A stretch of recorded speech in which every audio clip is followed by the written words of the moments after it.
uma boa noite. Nós estamos aqui no nosso primeiro podcast da Escola Bíblica. Estamos aqui com o pastor e escritor, pastor Gesiel Anacleto, que escreveu esta última lição do segundo trimestre. O senhor pode se apresentar.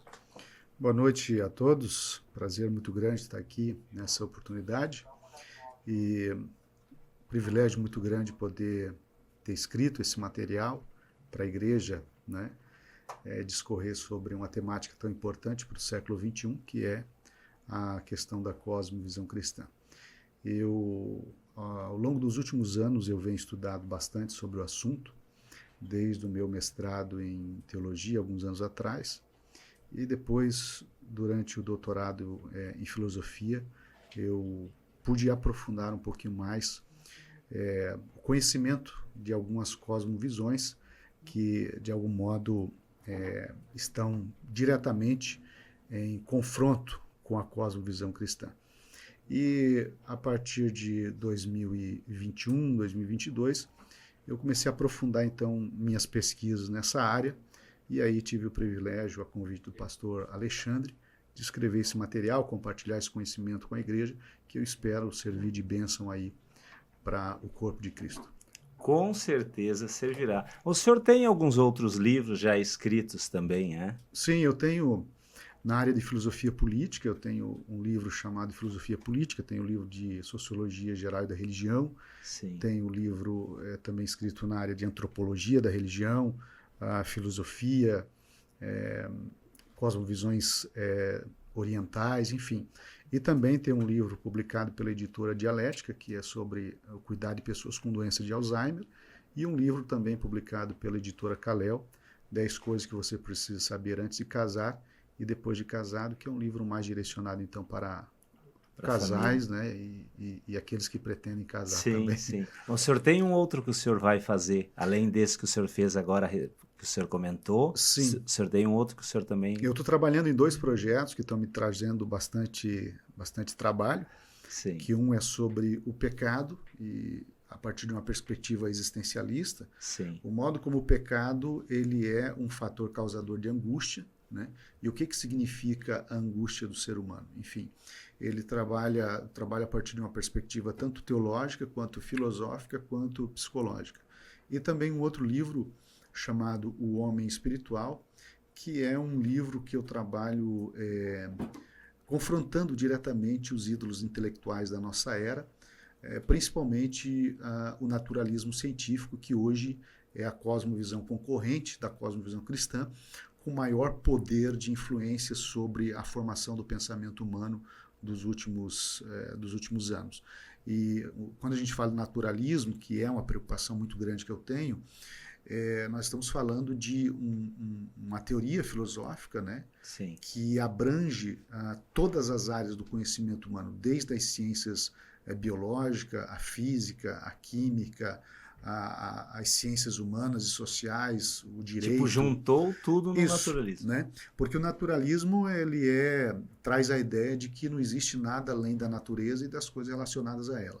Então, Correto. tudo se resume à matéria, aquilo que é experimentado pelos 5 sentidos, né? Sim. Então, qualquer afirmação ou crença em uma realidade espiritual, pelos naturalistas, é considerada, então, mera especulação. Não faz sentido. Pode ser uma verdade religiosa, mas não necessariamente uma verdade absoluta, objetiva ou universalizável.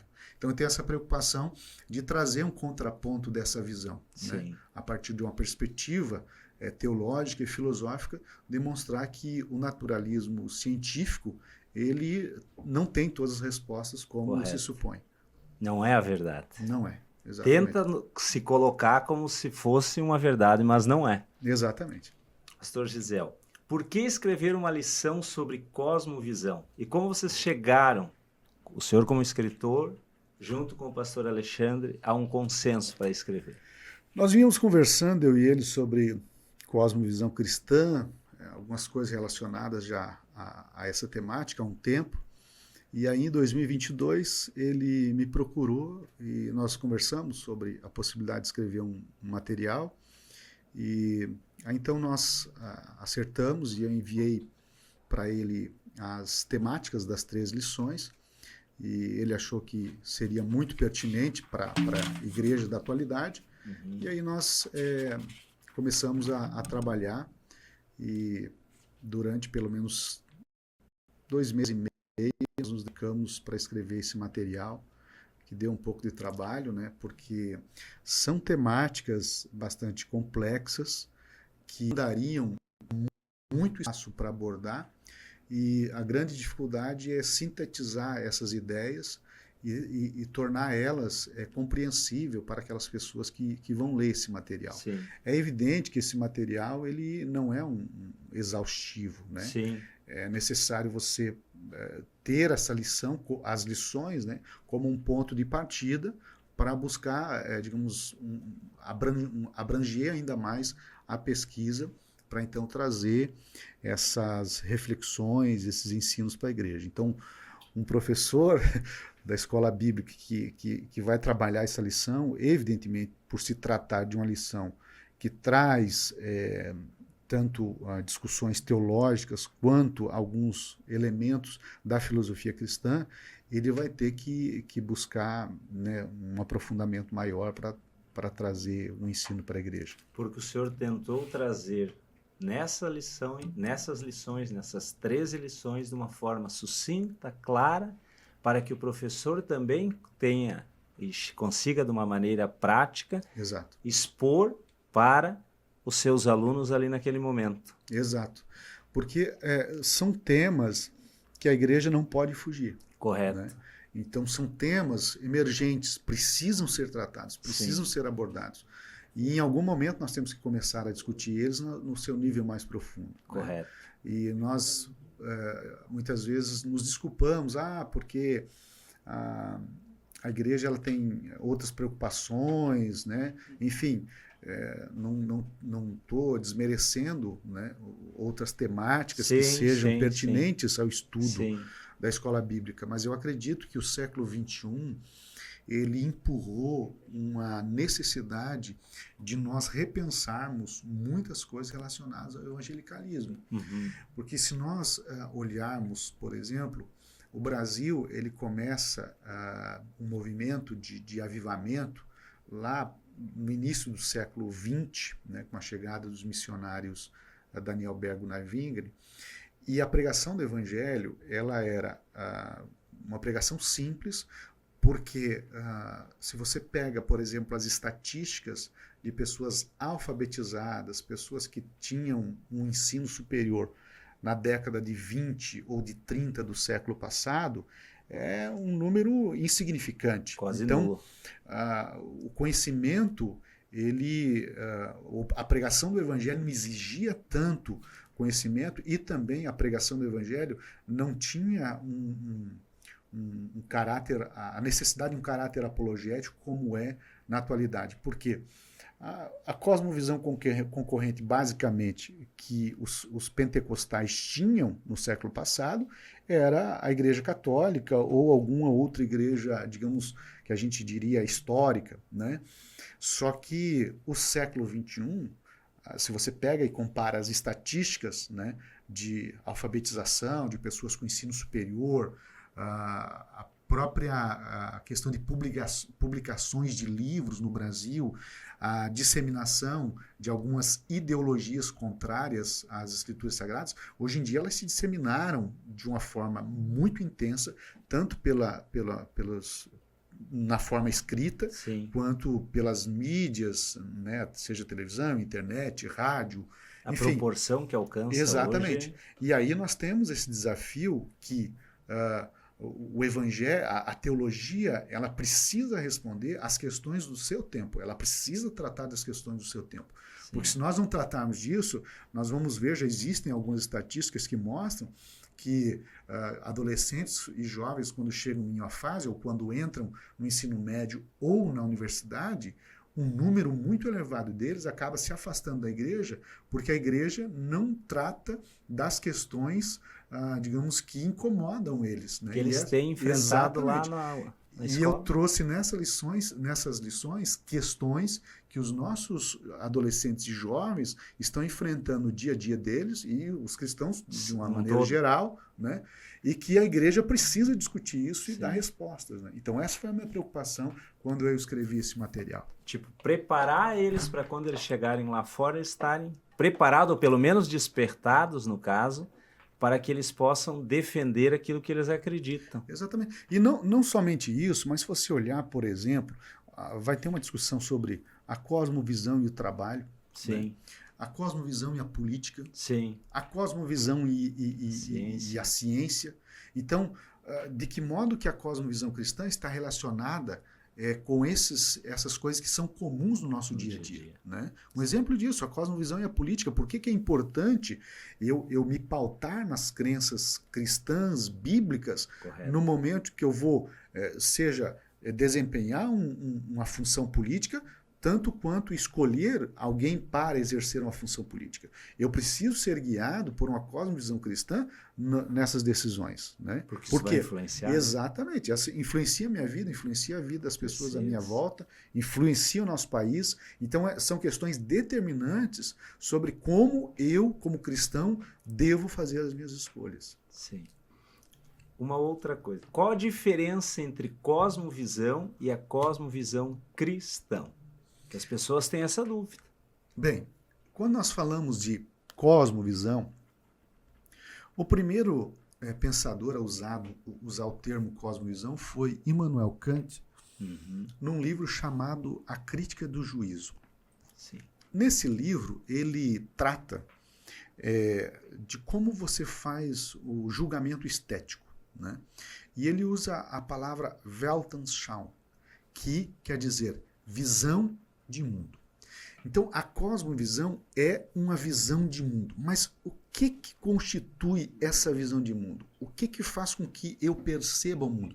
Quais são os critérios, os parâmetros pelos quais eu enxergo o mundo? Sim. E aí, a partir desse uso da palavra cosmovisão, que para ele não foi, ele nunca aprofundou, né, vieram depois dele outros pensadores que aprofundaram essa discussão. Existem crenças básicas, fundamentais, seja no nosso consciente ou no nosso inconsciente, que determinam o modo como eu avalio, como eu julgo, como eu enxergo o mundo.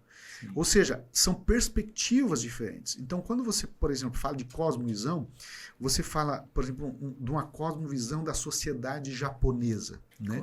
Uma cosmovisão da sociedade japonesa sobre como criar um filho. Aí você pega uma cosmovisão de uma sociedade canadense ou americana sobre como criar um filho. Você vai perceber que o modo como cada um educa uma criança desde o nascimento, como a família se envolve com essa criança desde o nascimento, são completamente distintas. Por quê? Porque existem crenças, existem valores e existem critérios que essas pessoas vão usar na educação. Ou seja, existe uma cosmovisão, né, um conjunto de crenças sobre como eles enxergam a educação de uma criança. Sim. Agora, quando nós falamos de educação, de cosmovisão cristã, nós estamos falando dos valores, das crenças cristãs que fundamentam o modo como nós julgamos o mundo. O modo como, por exemplo, nós enxergamos a educação de um filho. Como que um cristão deve educar um filho? Como que um cristão deve olhar para o trabalho? Como que um cristão deve olhar para a política? Como que um cristão vai fazer as suas escolhas políticas? Com base em quais critérios? Correto. Aí, a cosmovisão cristã, quando você olha, existe um conjunto de crenças muito abrangentes que, digamos assim, são a base das nossas decisões, que estabelecem os critérios e os parâmetros para a cosmovisão. Então, quando nós falamos de cosmovisão cristã, nós estamos falando de um conjunto muito específico de crenças e de valores, exatamente, que vão guiar as nossas decisões. Correto. Princípios, coisas que nós cremos, no caso, como cristão. Exatamente. Um exemplo disso é a ética cristã, né? Sim. Até há uma lição que trata da cosmovisão e a ética, né? Qual é a ética cristã? né? Digamos, teoria ética cristã. Você pega, por exemplo, que existem diferentes teorias éticas, né? Uma teoria utilitarista, a teoria das virtudes, uma teoria que são teorias deontológicas, né, do dever, enfim. Qual é a ética cristã? Onde se fundamenta a ética cristã?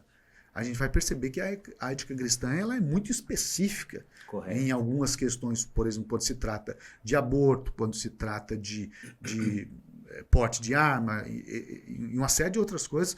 Se você olhar para as escrituras, você vai ter, por exemplo, parâmetros, né, que vão orientar a nossa vida em relação ao modo como a gente enxerga essas questões. E essa cosmovisão da ética cristã, da ética, ela são princípios, são inegociáveis.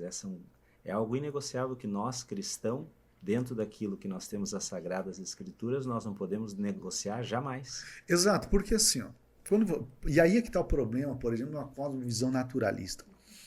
Associado à cosmovisão naturalista, nós temos o problema do relativismo, do perspectivismo e do emotivismo, que são teorias éticas, né, bastante complicadas. Correto. Por exemplo, quando nós falamos... Eu nem vou entrar aqui na questão do perspectivismo e do emotivismo, vou tratar só da questão do relativismo. O relativismo, o que ensina? Ora, depende do seu ponto de vista. Né?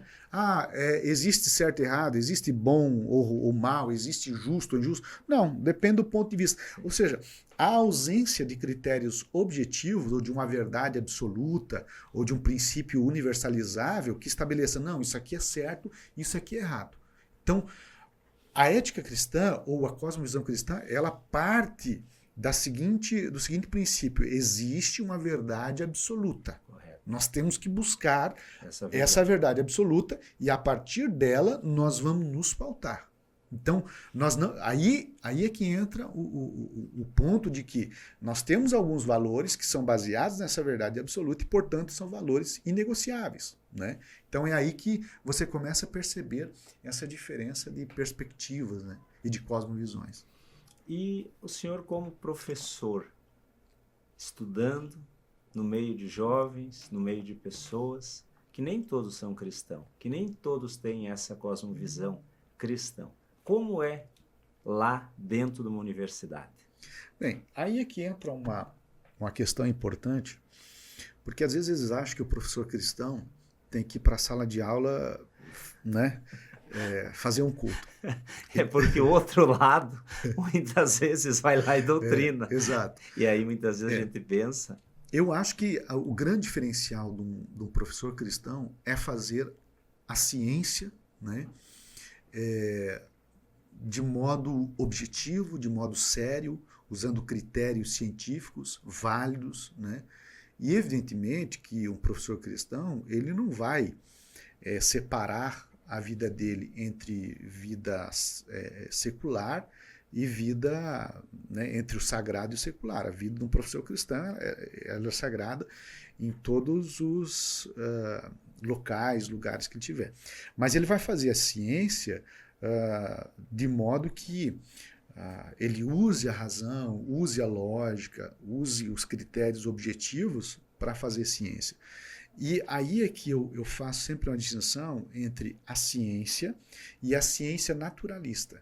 Porque a ciência ela tem que se depurar de ideologias. Hoje em dia, infelizmente, a ciência, e isso inclui as ciências exatas, a física, a biologia, a química, elas estão contaminadas por ideologias, né?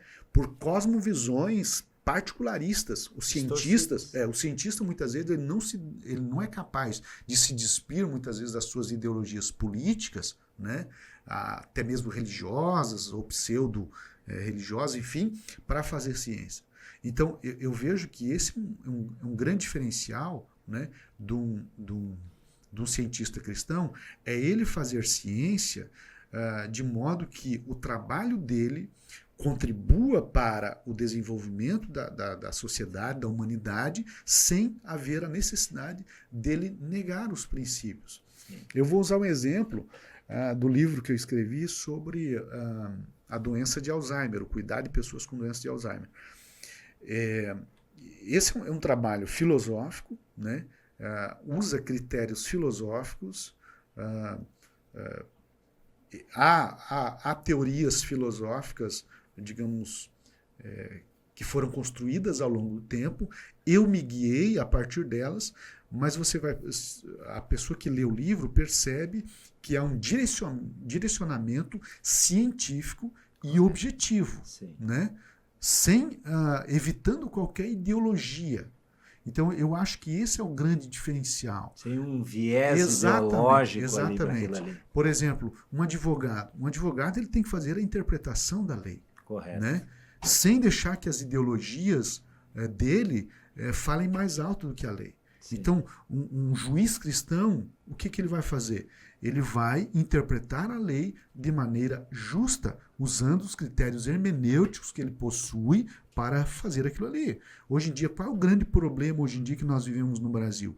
Uma insegurança jurídica de uma proporção que nós nunca imaginávamos que poderia acontecer, devido ao quê? Devido à maior parte dos juristas, isso inclui promotores do Ministério Público, advogados, delegados, juízes, deixar que as suas ideologias e digamos, seus interesses pessoais estejam acima da lei, né? Então você muitas vezes vê uma distorção daquilo que está claro na lei. Que basta uma aplicação das regras hermenêuticas, você vai ter um resultado X, né? Então o que um juiz cristão vai fazer numa situação dessa?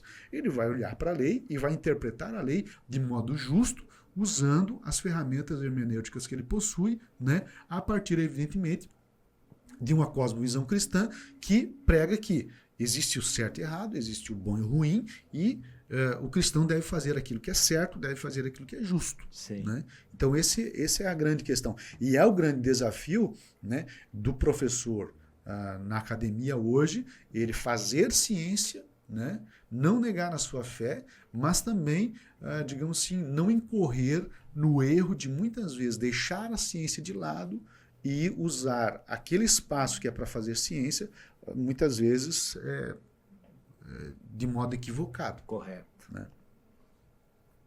Como esta lição da cosmovisão pode ser benéfica na vida da igreja e da sociedade? Eu acredito que hoje em dia nós vivemos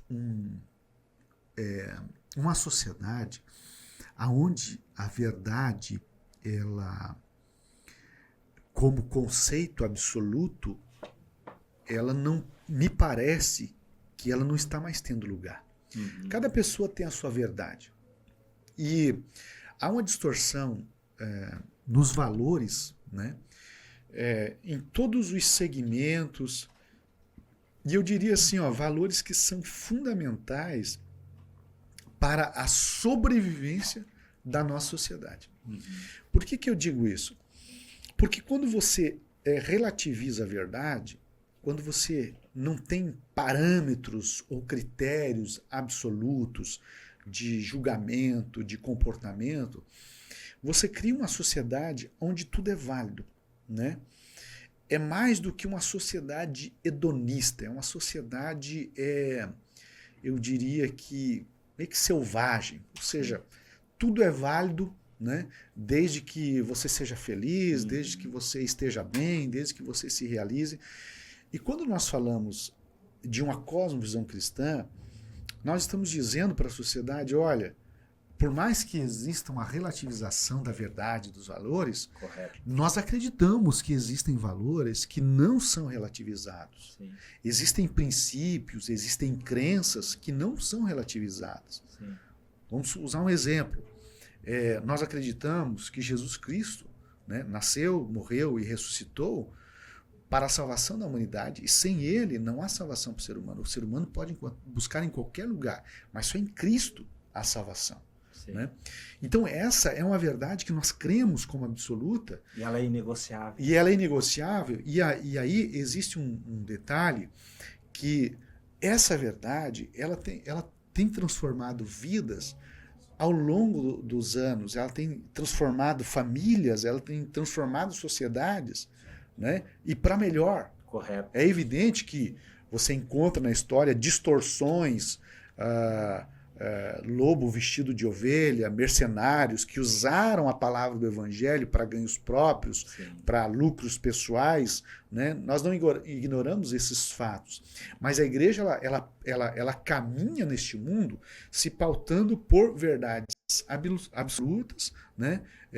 Inegociáveis, e eu acredito que quando você tem um parâmetro, né, para você se guiar, você não vive perdido. Correto. O grande problema hoje em dia é que a ausência de parâmetros absolutos, ou seja, firmes para guiar a conduta humana, muitas pessoas estão perdidas, perdidíssimas. Sim. Por quê? Existem muitas vozes no mundo que, se você, por exemplo, procurar uma orientação sobre o que você vai fazer sobre, digamos, um assunto X, e você for hoje em dia para a internet, você vai ter N conselhos, muitos mentores. Muitos mentores. Você vai para dentro da universidade, você vai encontrar ideias diferentes, de professores diferentes sobre o mesmo assunto. E aí o que está acontecendo? As pessoas elas estão se sentindo cada vez mais inseguras, né? E vivenciando o desespero, né? O que é o desespero? É a sua incapacidade, né? Ou a tomada de consciência da sua incapacidade diante do desconhecido, né? Do futuro, do amanhã. Agora, quando nós olhamos para as crenças, né, do cristão, né, você vai perceber que essas crenças existem como um guia, né, uma linha que o cristão ele pode segurar nela, que ele vai para um destino, ele sabe para onde que ele está indo. Agora, uma pessoa que vive de cosmovisão em cosmovisão, de crença em crença, ele vai viver, infelizmente, perdido. E nós vivemos numa sociedade que está experimentando isso. E isso tem desencadeado crises existenciais, tem desencadeado ansiedade profunda nas pessoas. Se você pega estatísticas da quantidade de venda de medicamentos para controlar a ansiedade no início dos anos 2000 e em 2020, você fica, digamos, estarrecido com o crescimento exponencial do consumo de medicamentos para controle de ansiedade, né? Então esse é um exemplo de uma sociedade que não tem absolutos, né? E de pessoas que têm absolutos. Porque aquela pessoa que crê na palavra de Deus, ela sabe para onde está indo. Dentro desse tópico de ansiedade que tu falaste, hoje eu conversava com um médico e ele disse que o Brasil, é o número 1 em consumo de medicamento para ansiedade. Pois é. Por que a nossa sociedade está tão doente, tão ansiosa? O senhor saberia nos dizer, à luz das Escrituras? Pois é, eu acredito que existe uma série de fatores que levam a isso. Correto. Porque a própria pós-modernidade ela trouxe uma velocidade no acesso à informação e uma velocidade nas mudanças, e esses são pontos, né, que as pessoas elas ficam ansiosas, por exemplo, se amanhã elas terão o emprego delas, né, porque as coisas estão mudando, será que elas estão se atualizando o suficiente? Então esse é um ponto. O segundo ponto, a meu ver, para a questão da ansiedade tem uma relação diretamente com a condição espiritual da pessoa. Porque quando nós nos deparamos com a incerteza, com as dificuldades da vida, com a ansiedade, a Bíblia diz lá em 1 Pedro que nós devemos lançar sobre ele toda a nossa ansiedade, porque ele tem cuidado de nós. Então, a pessoa que comunga de uma cosmovisão cristã, ela entende que, e aí a lição vai deixar muito clara, que existe um Deus criador, e esse Deus criador, ele não se ausenta da criação. Sim. Ele está presente na criação. Ele exerce soberania sobre a criação. E esse Deus que exerce soberania sobre a criação, ele cuida da sua criação. Sim. E o homem é a coroa da criação. E o cuidado de Deus para com o homem é grande demais, ao ponto de ele dar o Filho dele, Jesus Cristo, para morrer por nós, né, para a redenção dos nossos pecados. Então veja que a pessoa que tem fé nessa crença, o modo como ele enxerga a vida, as mudanças, o mundo à sua volta é completamente diferente de uma pessoa que não tem Deus. Uma pessoa que tem Deus, ela enxerga tudo o que está acontecendo, sabe das dificuldades que ela vai enfrentar, mas ela entende que há um Deus que cuida dela. Agora, uma pessoa que não comunga de uma cosmovisão cristã, mas de uma cosmovisão naturalista, ela vai entender, não, isso aqui tudo é matéria, eu não posso recorrer a um Deus, eu tenho que resolver com as minhas próprias forças, e aí a pessoa vai ficando cada vez mais ansiosa. Sim. Eu, particularmente, quando eu vejo que eu estou um pouco ansioso em relação a alguma coisa, eu sempre entrego aos cuidados de Deus. Sim. Né? Eu recorro ao Senhor e entrego aos cuidados dele.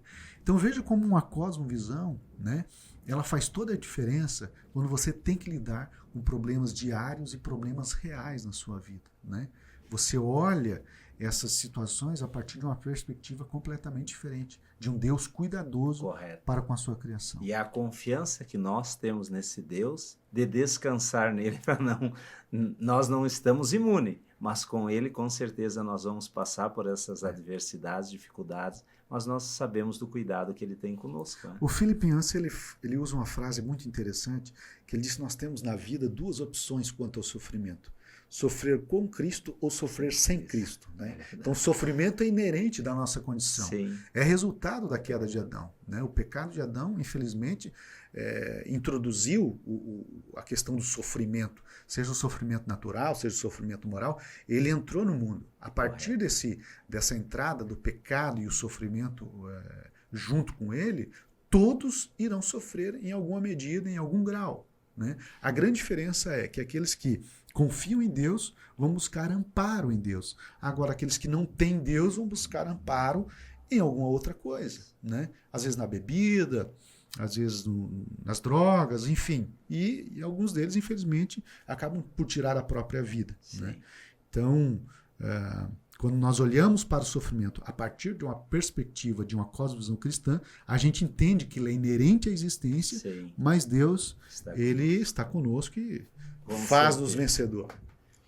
Agora, para os nossos professores, assim, como nós poderíamos citar algumas fontes onde os professores possam buscar subsídios para enriquecer ainda mais as suas aulas? Bem, eu acredito que existem, por exemplo, conceitos na lição, sim, e eu sempre chamo muito a atenção dos professores e alunos para a questão das palavras. Né? Uma palavra que você não tem uma compreensão correta dela, dificilmente você vai compreender a ideia por trás dela. Sim. Então, por isso é importante, primeira coisa, um professor ele ter clareza dos conceitos. Né?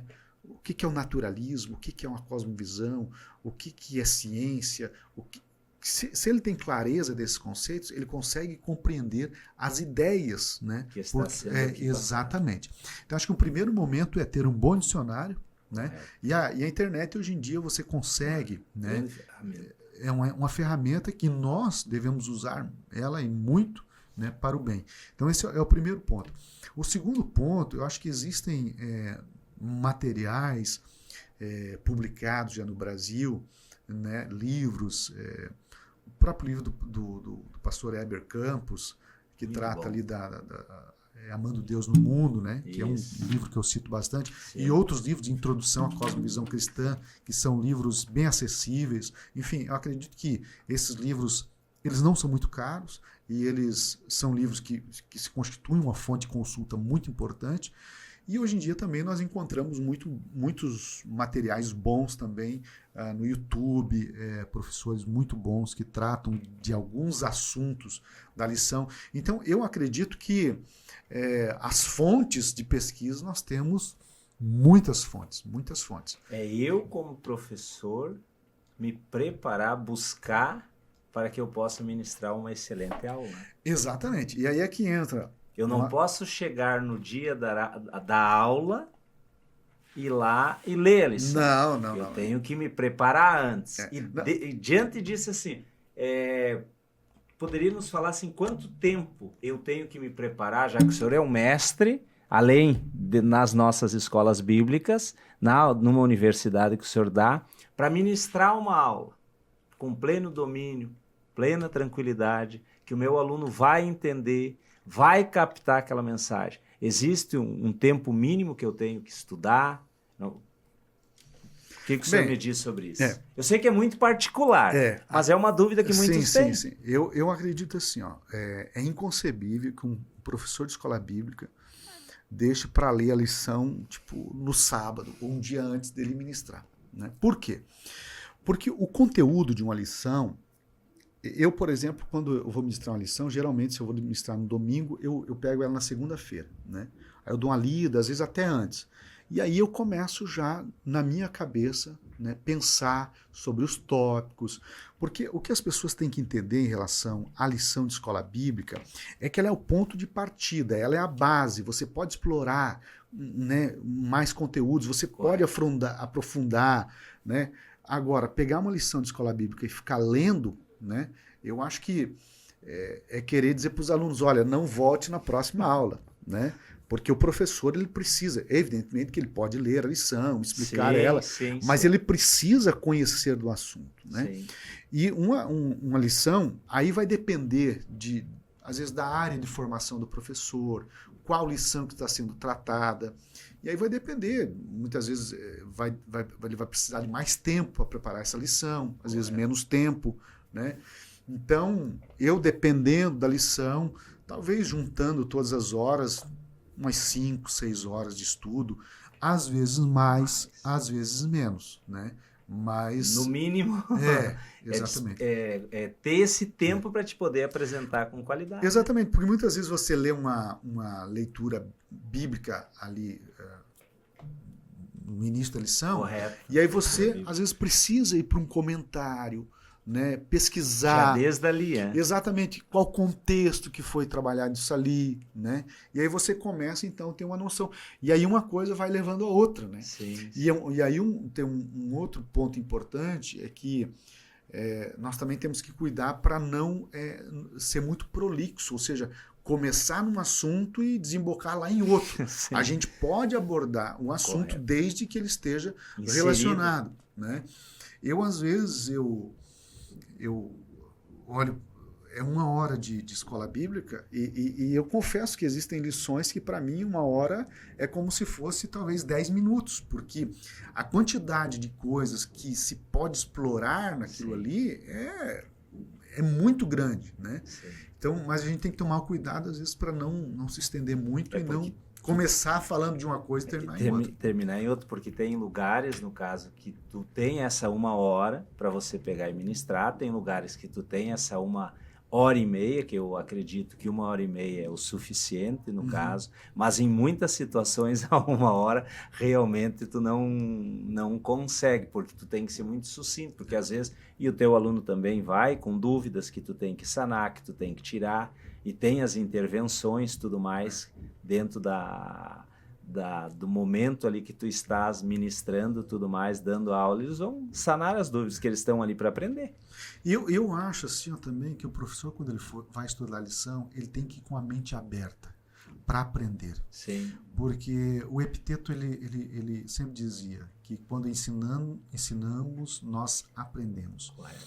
Então, quando você vai com a mente aberta para aprender como aluno, você vai tornar a tua aula mais produtiva. Sim. Porque a gente não sabe tudo, a gente aprende sempre. Sim, né? Com certeza. Por mais que eu tenha escrito esse material, é um grãozinho de areia diante da quantidade de informações que nós temos ainda pela frente. Né? Então, quanto mais a gente estuda, né? E aí entra um detalhe, porque o estudo, né, ele faz nos compreender o quão limitado nós somos. Né? Por isso que uma pessoa, quanto mais ela estuda, se ela faz, digamos assim, busca o conhecimento de verdade, ela jamais vai se tornar arrogante. Sim. Porque o conhecimento vai mostrar para ela o quão pequena ela é. E né? o quanto ela precisa. Exatamente. Então, assim, o professor ele precisa ir com essa mentalidade. Né? Vai ter questões nessa lição que talvez, como em outras, né, a gente não tem respostas. Sim. Né? E eu, às vezes, sou confrontado com questões que eu já cheguei a dizer para os alunos, olha, gente, é o seguinte, eu nunca tinha pensado sobre isso. Correto. Né? Vou ter que dar uma estudada para poder responder sim. de modo correto, sério, porque às vezes você pode falar qualquer coisa, mas não é o correto. Né? Então, o preparo é essencial. Eu sempre digo que a lição, quando tu vai ministrar, ela passa primeiro pelo professor. Sim. Que ele vai trabalhar na vida do professor ou do mestre que vai estar lhe ensinando para depois ele chegar até o aluno. Essa é uma coisa muito interessante. Poderia nos falar a respeito dos princípios da cosmovisão cristã? Bem, quando a gente fala de princípios, nós estamos falando daqueles elementos que são fundamentais, essenciais. Então, quando nós falamos de cosmovisão cristã, nós estamos falando de uma maneira, ou seja, de um modo de ver o mundo que busca nas escrituras sagradas o fundamento para essa cosmovisão. Então, o princípio, ele determina a regra, o princípio determina as diretrizes, o princípio, ele determina a conduta. Então, quando você olha para as escrituras sagradas, você vai encontrar vários princípios. Né? Princípios relacionados, por exemplo, à questão moral do ser humano, princípios relacionados a questões de política, de justiça, princípios relacionados, por exemplo, a questões de perdão, a família. Então, ali estão os princípios, e dos princípios emergem, então, as regras, emergem as normas de conduta. Porque quando nós olhamos para a Bíblia Sagrada ela contém princípios que a gente chama de princípios prescritivos. O que seria isso? São princípios que prescrevem, né, uma ação. Né? Ou seja, são princípios que dizem o que você deve fazer para alcançar isso. Né? Então, quando nós falamos de cosmovisão cristã, nós estamos falando de alguém que se baseia nesses princípios para agir no mundo, para decidir no mundo, né? Para interagir com o mundo. Então, quando nós falamos, por exemplo, de cosmovisão cristã e o trabalho, né? Existem trabalhos que, por exemplo, se você olhar, eles vão contra os princípios cristãos. Né? Eles ferem os princípios cristãos. Então, o que o cristão tem que fazer? Negar os princípios ou negar aquele trabalho? Né? Então, esse é o grande dilema. E o cristão ele precisa se posicionar. Isso, porque esses nossos princípios eles não podem ser negociáveis. Exatamente. Eles são inegociáveis. Exatamente. Mas para que essas pessoas não negociem, elas têm que estar cientes, conhecendo desta verdade. E aí entra mais uma questão interessante, que a pessoa ela precisa conhecer o valor do princípio. Né? Não basta ela saber que lá na Bíblia diz não adulterarás. Sim. Ela precisa saber qual é o valor desse princípio, tanto na esfera social, quanto na esfera religiosa e principalmente na esfera espiritual. Né? Por que o adultério ele é um princípio prescritivo? Não adulterarás. Ou seja, está prescrevendo, né, uma ação. Ou seja, é uma orientação, mais do que orientação, é uma prescrição para o comportamento humano. Ou seja, é uma proibição sobre se deve ou não comportar-se daquele modo. Aí se você pega, por exemplo, as cosmovisões ou o estilo de vida moderno, né, você vai ver que hoje em dia não se fala mais em adultério. Né?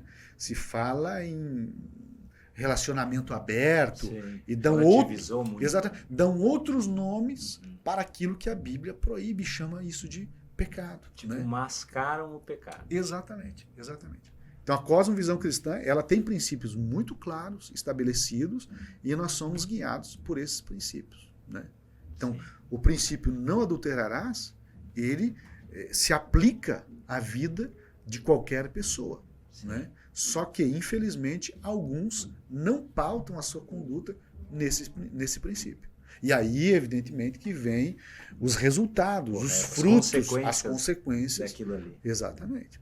Como eu consigo ver o mundo e tudo que se passa nele com base nas Escrituras Sagradas? Isso é possível? É possível e é necessário. Sim. Né? Por quê? E aí entra uma questão importante que eu sempre chamo a atenção, é que o cristão ele precisa ter o hábito de ler as Escrituras Sagradas. Né? Conhecer as Escrituras Sagradas. Porque o que vai refletir a minha vida? A minha vida, os meus atos, eles refletem aquilo que o meu coração está cheio. Sim. O próprio Jesus fala isso, né? Que a boca fala aquilo que o coração está cheio. E ele exemplifica isso de modo muito claro. Né? Então, o meu comportamento no mundo, ele precisa refletir aquilo que é internalizado por mim. E se eu internalizo os princípios bíblicos, se eu internalizo as Escrituras, isso, de algum modo, vai refletir no meu dia a dia. Né? Porque essa internalização que vai guiar o meu pensamento. O meu pensamento é fruto daquilo que eu absorvo, né? Pelos meus sentidos, pelas minhas experiências espirituais, né? Emocionais, físicas. Essa absorção, né, dessas coisas vão determinar o meu comportamento. Então, por exemplo, se eu exponho, né, estou exposto a programas, a músicas, a situações contrárias às Escrituras Sagradas, que induzem e seduzem a pessoa ao pecado, se eu estou exposto a isso, inevitavelmente, em algum modo, eu vou estar pendendo para comportamentos dessa natureza. Sim. Por isso que as Escrituras Sagradas, elas têm esse papel de nos limpar, né? De nos limpar. Eu acho muito interessante uma história de um mestre que ele quis ensinar uma lição para o seu aluno, e o seu aluno ele diz, olha, eu leio a Bíblia e não aprendo nada, não memorizo nada, então eu não vou mais ler a Bíblia porque não faz diferença nenhuma. E aí o mestre disse, olha, eu quero que você faça uma coisa. Tinha um cesto, né, no canto de um cômodo todo sujo. E ele disse, vai lá, desce a escada, e havia uma escada de uns 100 degraus, enche esse cesto, lá tinha um ribeirão, enche o cesto de água e traz o cesto até aqui. E aí eu vou te ensinar uma lição. E ele foi e voltou. Quando chegou lá em cima, o cesto estava vazio. E aí o mestre pergunta para ele, olha, você aprendeu alguma coisa? Ele falou, não, eu aprendi que cesto não retém água. Ele disse, volta lá, enche o cesto e volta. Aprendeu alguma lição? Olha, eu aprendi que o cesto esvazia nem na metade da viagem. E aí ele foi e voltou umas 10 vezes. Na 10ª vez, ele estava muito cansado e chateado. Por quê? Porque enchia o cesto, chegava lá o cesto vazio. E aí o mestre perguntou para ele, você aprendeu alguma coisa com isso? Ele falou, olha, uma das coisas que eu observei é que quando eu comecei a buscar água pela primeira vez com o cesto, ele estava sujo. E agora ele está limpo. E aí o mestre falou, é exatamente isso que acontece quando nós lemos a palavra de Deus. Nós não retemos tudo, mas ela nos limpa. Por isso que todos os dias nós temos que ler a palavra de Deus, meditar nela para ser limpo. Jesus Cristo, né, disse aos seus discípulos, vocês já estão limpos pela palavra. Então a palavra, ela limpa. E aí, quando nós somos limpos pela palavra, o mundo vai enxergar isso.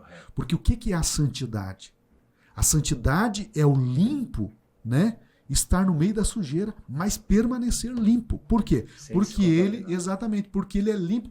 Ele até muitas vezes se contamina de algum modo, porque a sujeira lhe toca. Sim. Mas ele sempre está sendo limpo pela palavra de Deus. Né? Então eu acredito que quando nós nos aprofundamos no estudo da cosmovisão cristã, ela vai nos aproximar cada vez mais da verdade da palavra de Deus, e nós teremos um contato muito maior com as Escrituras, e isso, consequentemente, vai limpando a nossa vida, vai limpando os nossos olhos, e nós enxergamos passamos a enxergar o mundo de uma outra maneira, né? Aquilo que para nós era normal, natural, comum, aquele que é limpo pela palavra de Deus, ele vai começar a enxergar aquilo de outra maneira. Correto. Né? E aquilo muitas vezes pode ser um pecado grave contra Sim. Deus, que no mundo hoje em dia é tolerável. Pela visão do mundo, né? Exatamente. Nós estamos indo para o final já, nós estamos vivendo um momento histórico, na qual nós temos o desafio de nos posicionar, viver e defender a nossa fé em todos os momentos da nossa vida. A importância dessa defesa da fé, como nós como igreja, como nós como líderes, como que nós podemos preparar cada vez mais. Porque nós temos uma escola bíblica de 1h30, 1 hora, nós temos os cultos, mas como que nós podemos preparar a nossa juventude, como o senhor falou lá no início, que estão entrando dentro de uma faculdade, a maioria dentro de 1 ano, não quer mais ter compromisso nem nada. Onde nós como igreja podemos estar errando? Bem, é uma pergunta muito complexa, mas vamos lá. Primeiro, o posicionamento no cristão implica que ele tenha, digamos, o conhecimento das Escrituras. Sim. Eu só posso me posicionar intelectualmente se eu tenho um argumento, digamos, que eu possa defender a minha fé. Então esse é o primeiro ponto. Para eu poder me posicionar como cristão, eu preciso conhecer as Escrituras Sagradas e conhecer também as armas do inimigo. Né? Por quê? Porque se eu conheço as minhas armas e conheço as armas do inimigo, eu saberei exatamente qual tipo de arma utilizar para vencê-lo. Né? Ou seja, se você olhar, um dia desse eu estava vendo um documentário sobre luta de MMA, né? E eu achei muito interessante porque eles ficam estudando o seu adversário, os movimentos, né? O estilo de luta. Então ele estuda as artimanhas, né? Em que momento que ele geralmente dá um ataque que pode ser, digamos assim, fatal, né, para encerrar a luta. Sim. Então há esse estudo, né, do meu potencial, do que eu posso fazer e um estudo em relação ao que o inimigo pode fazer. Então o posicionamento depende dessa visão abrangente. Né?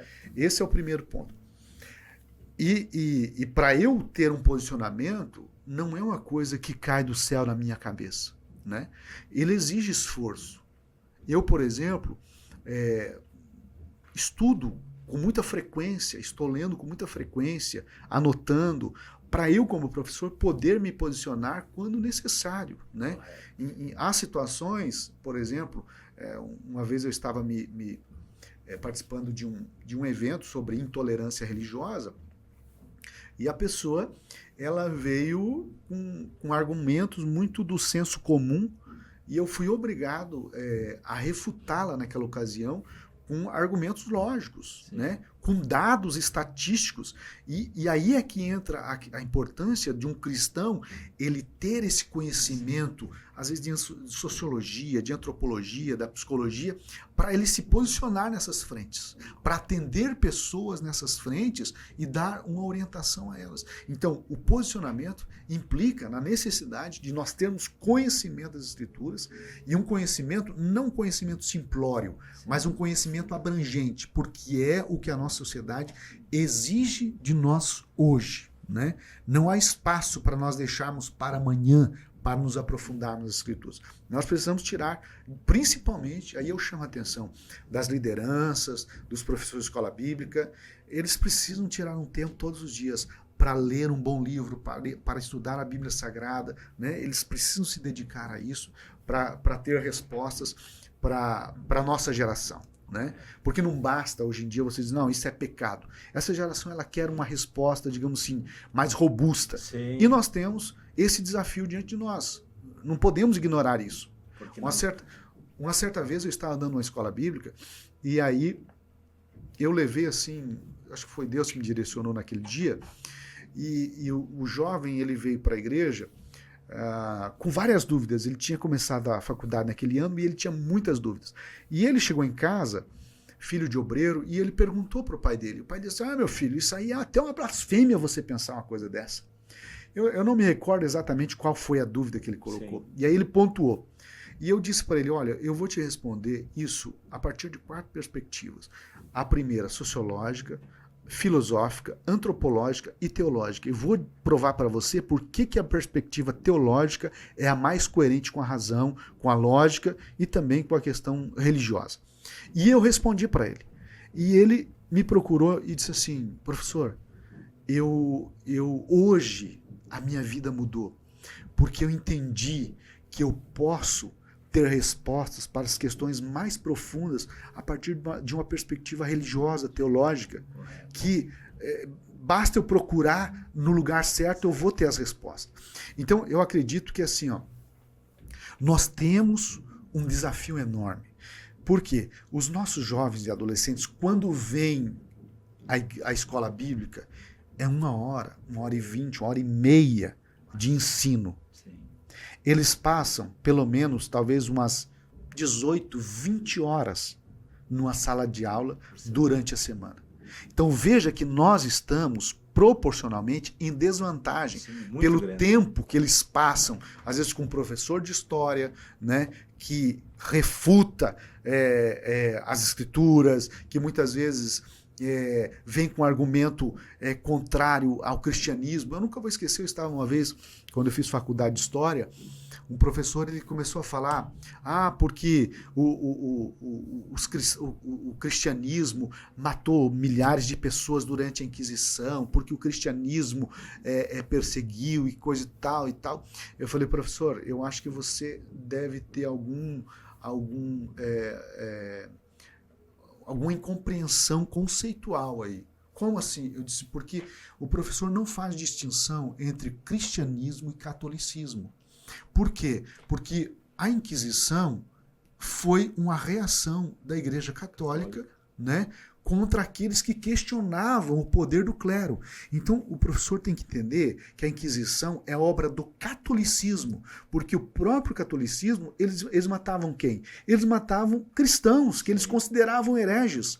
Então, veja que ali dentro de uma sala de aula, eles estão querendo nos convencer de que o cristianismo é algo negativo, e se nós não temos uma resposta, nós internalizamos aquilo ali e saímos da sala de aula achando que realmente o cristianismo não presta. Né? Então veja que nós temos desafios complexos, a igreja precisa lidar urgentemente com temáticas difíceis, e ou nós lidamos com elas, ou nós vamos perder muitas pessoas, infelizmente, para o meio acadêmico, né? Ou para, digamos assim, uma vida secular afastada de Deus. Esse é o risco que a gente corre. Sim. Pastor, já estamos praticamente encerrando. Uma última pergunta. Na cosmovisão cristã e criação, ali tem algo na lição que fala assim: ao olharmos com cuidado para as escrituras sagradas, podemos observar que a criação é a expressão da sabedoria, da grandiosidade e do amor divino. Poderia discorrer sobre esta afirmação para nós encerrarmos agora? Bem, quando eu olho para a criação, a gente não há como conceber que a criação seja resultado de um processo evolutivo aleatório, né? Como a ciência naturalista ela apregoa. Porque você olha para a criação, existe algo muito bem ordenado, desde as leis da física, né? As leis da biologia, as leis da química, a própria matemática, né? Que é um conhecimento tão singular, tão preciso, que é impossível você dizer que não existe uma mente, não apenas uma mente criadora, mas uma mente bondosa, uma mente maravilhosa, né? Que ele cria um universo em tão perfeita sintonia, capaz de existir uma vida tão maravilhosa quanto esta que nós temos no planeta Terra. Às vezes as pessoas elas criam concepções equivocadas, né? E há um tempo atrás alguns crentes diziam que a praia era do diabo, né? E Da onde que a praia é do diabo? A praia não é do diabo, a praia quem fez foi Deus, né? Ela é linda, é maravilhosa. Infelizmente, o uso dela muitas vezes é usada de maneira pecaminosa, mas é maravilhosa, né? Vamos pegar um exemplo, a própria música, né? Sim. A música, digamos assim, composta pelas aves, pelas ondas do mar, pelos sons do universo, e a própria música é composta pelo ser humano. Existe coisa mais bela do que uma música bem tocada? Tudo isso é resultado do quê? Da sabedoria, da grandeza, da magnitude, da inteligência de Deus, né? Eu não acredito que essa perfeição que existe no mundo, no universo, seja resultado do acaso. Para mim, eu preciso de muito mais fé para acreditar no acaso do que para acreditar num Deus criador. Sim. Pastor Gisel, muito obrigado por esse momento que nós tivemos aqui.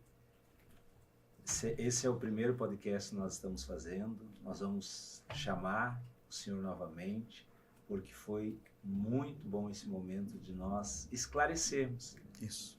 para os nossos professores, para os nossos alunos, que depois nós vamos estar disponibilizando esse material. E assim, é uma coisa, como o senhor falou, assim, formidável. Nós estamos avançando em situações que nós estávamos tipo como um livro fechado para a cosmovisão. Isso. E agora nós estamos abrindo um leque, uma visão para que as pessoas possam ter conhecimento. E isso vai ser salutar, saudável para a igreja.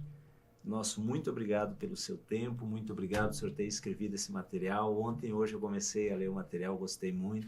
Eu já li aquele seu livro que o senhor escreveu para a família ali e tudo mais. Muito bom. Que Deus continue abençoando a sua vida, que Deus continue lhe dando graça, sabedoria em tudo que o senhor tocar, porque nós precisamos de homens que façam a diferença. E nós temos visto nos seus passos, os passos do Senhor sendo confirmados em ti. Muito obrigado mesmo. Posso dar uma palavra final? Sim, pode. Eu queria dizer aos nossos professores de escola bíblica que ensinar é um desafio, mas é um desafio que gera resultados para a eternidade. E você, professor, que muitas vezes considera essa uma tarefa árdua, saiba que você estará fazendo uma diferença enorme. Nós somos incapazes de medir aquilo que você pode fazer na vida do seu aluno lá na sua igreja. Então, honre esse chamado, dedique-se a esse chamado, cumpra essa missão com excelência, porque somente a eternidade poderá recompensar você. Que Deus te abençoe.